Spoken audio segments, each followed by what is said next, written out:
Ngayong araw nga guys, magko-coins out na naman tayo ng mga barya sa ating computer shop.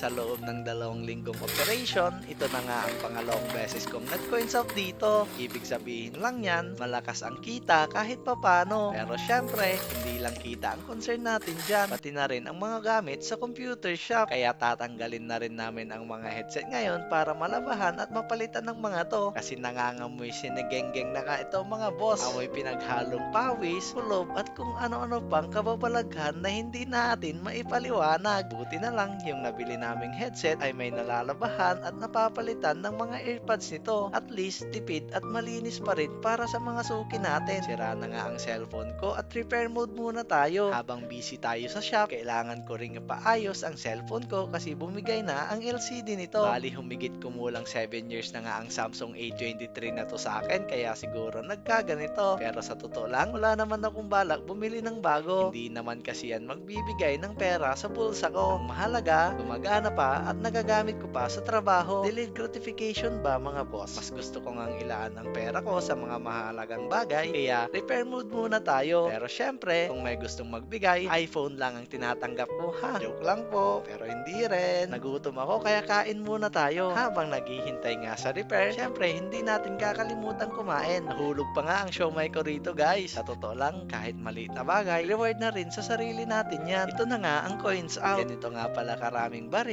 ang nakolekta ko sa loob ng 1 linggo. Naubos na kasi ang panukli at pamalit sa computer shop. Kaya kailangan humugot ng mga barya sa coin slot machine. At ito naman yung mga barya nung nakaraang linggo.